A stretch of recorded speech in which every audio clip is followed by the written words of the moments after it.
Hello wapendwa, karibuni sana Mama Mjengo's Kitchen. Leo tupike crispy chicken wrap. Crispy chicken wrap zangu zimeiva vizuri na zimefika kileleni. Leo nataka niwafundishe jinsi ya kupika chakula kipya. Chakula hiki ni kitamu sana, unaweza kula na soda, kula na juice, kula na chai, na ukipata pilipili kidogo kinazidi kuwa kitamu. Unaweza kupikia familia yako na wakala na wakaenjoy. Angalia video yangu hii hadi mwisho, nikufundishe jinsi ya kupika chakula kizuri na kitamu kama hiki. Kwanza unatakiwa kuwa na kuku wasio na mifupa. Utawakata vipande vidogo vidogo na kisha utaweka chumvi, curry powder, paprika ya unga, garam masala na limao. Limao ni lazima uweke, linaongeza testi kwenye nyama yako ya kuku. Na kisha utaweka paprika za rangi tofauti tofauti na spring onion. Utachanganya vizuri, halafu utaweka maziwa kidogo.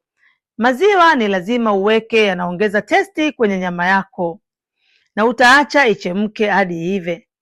Ikisha iva, utatengeneza manda kama za sambusa na utazikata katikati. Halafu utaweka cheese, utaweka nyama yako ya kuku ulioipika, na kisha utapaka unga wa ngano kidogo kwa pembeni. Utafunga vizuri.